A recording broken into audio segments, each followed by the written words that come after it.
नमस्कार दोस्तों, आज हम दीदार करेंगे लखनिया दरी का और चुना दरी का और पास ही में स्थित पहाड़ों पर स्थित माँ भंडारी देवी का। ये तीनों ही मिर्ज़ापुर के अरोरा ज़िले के आसपास है। हम अपनी यात्रा का शुरू कर चुके हैं। ये भैया हमें बहुत देर से घूर रहे थे पीछे मुड़कर। शायद उन्होंने हेलमेट पे कैमरा पहली बार देखा है।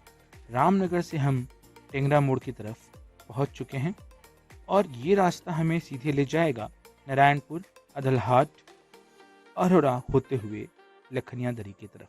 ये बहुत ही सुंदर हाईवे से होते हुए हम नारायणपुर के पास पहुंच चुके हैं। दो रास्ते हैं, याद रखिए। रास्ते में आपको ये मंदिर पड़ेगा। इस मंदिर की मान्यता ये है कि यहाँ पर फूल माला पूजा अर्चना करके हाईवे पे चलने से एक्सीडेंट होने के चांसेस कम हो जाते हैं।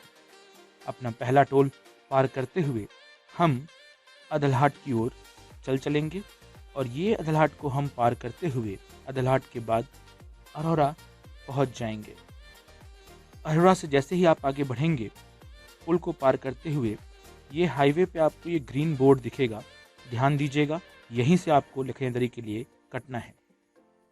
आगे चलते ही आपको दाएं साइड एक छोटा सा सकरा रास्ता नजर आएगा।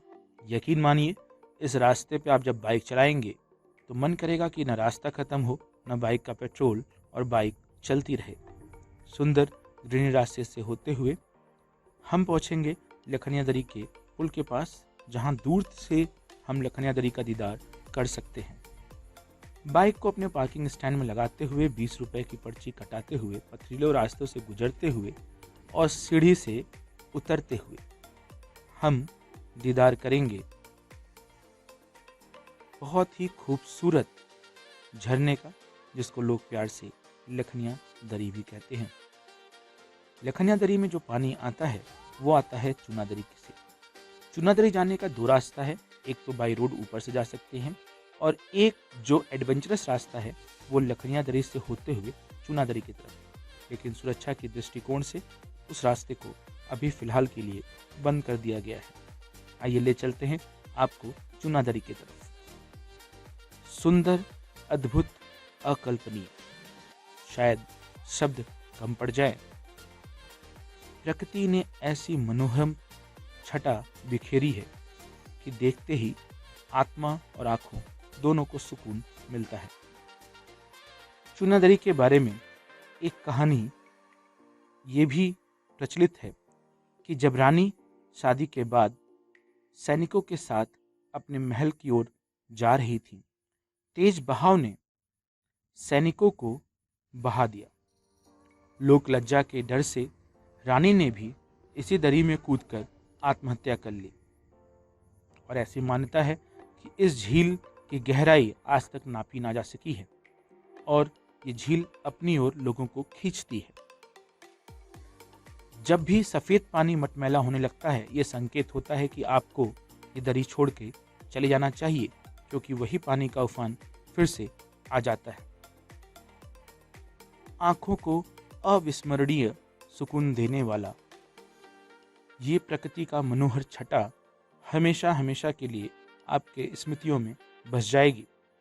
यहाँ से निकलकर हमें चलना है अरोरा की तरफ। अरोरा बाजार को पार करते हुए हम माँ भंडारी देवी के दिव्य दर्शन को प्राप्त करेंगे।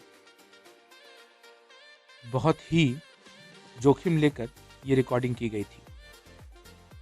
अब इस रास्ते से होते हुए हम पहाड़ी को चढ़ते हुए माँ भंडारी देवी के दरबार में पहुंच जाएंगे। वाहन से भी आप माँ भंडारी के पहाड़ पर चढ़ सकते हैं। पीछे से इसकी चढ़ाई है, लेकिन चढ़ाई सीधे खड़ी पहाड़ की चढ़ाई है, इसलिए दो बातों का विशेष ध्यान रखें।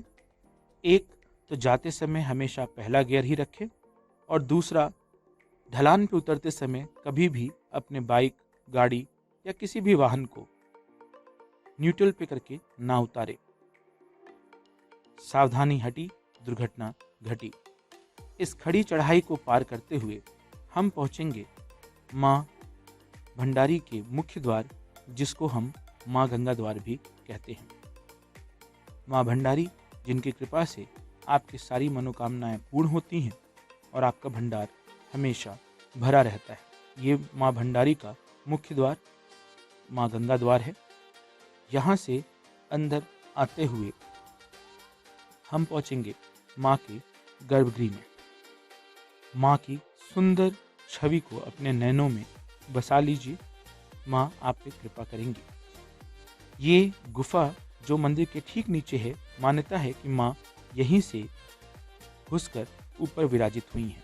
नवरात्र में ये गुफा दर्शन मात्र के लिए खोल दी जाती है।